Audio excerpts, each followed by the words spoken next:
Now, at this moment, a curfew is in place in Egypt, but many are defying it. In fact, many Egyptians are gathering in Ramses Square right now. It's the latest flashpoint for protests, and military personnel are keeping a very close watch overhead. Egyptian photographer Amr Ismail was there today. He's now in an apartment nearby following this mandatory curfew that is in place. He joins us live on the phone. So, Amr, can you explain to us what you've been seeing? I know you just tweeted that a building is on fire in Ramses Square, so just set the scene for us.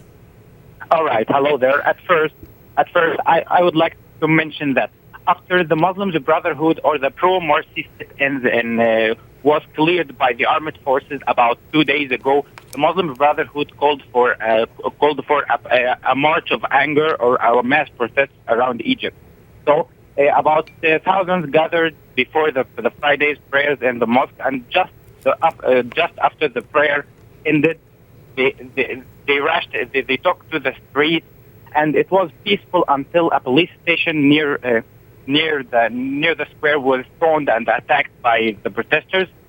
Then security forces started to shoot live ammunition at the people, and then thugs joined as well. The clashes broke out around the squares, and after that, a helicopter came, and it was flying over the protesters, and we saw some snipers in it.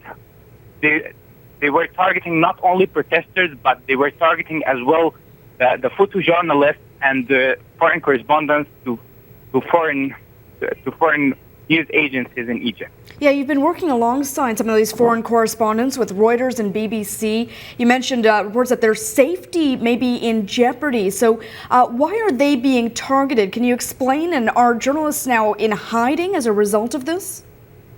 Well, a lot of people say that they were, or we see that they were targeting journalists and especially photographers because they documented everything. They documented all the bloodshed and massacres that happened some days ago.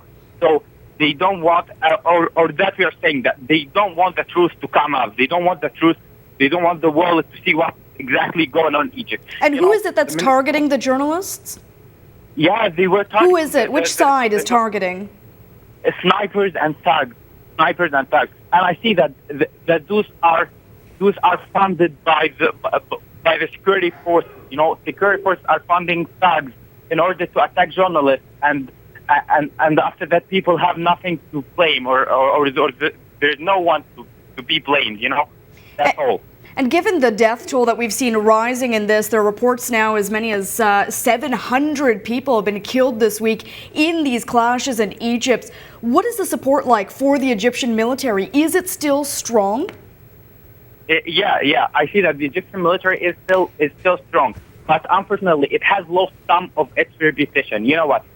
Because some of the journalists or foreign correspondents who are trustworthy here in Egypt. You know, here in Egypt, we don't trust local media or even private media. We only trust foreign correspondents. So when they talked to the street and saw the sit-in, they said that it was not armed. But on the other hand, the armed forces and security forces declared that it was armed. It was armed, and there were artillery inside the sit-in. So 2 days ago on Wednesday, the sit-in was attacked by the armed forces, and it was cleared in a 7 hours of continuous shooting. So what do you see happening next? Left about 100 killed. Sorry, what? What do you see happening now? This curfew's in place. Obviously, there are many people who are not following it. They're still in the streets. So do we anticipate more clashes? Are there going to be more protests over the weekend?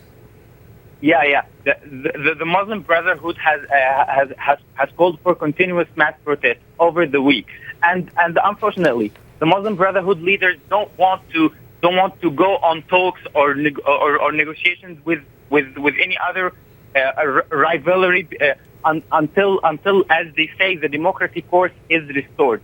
They don't want to negotiate with what they call the pro and the military coup leaders.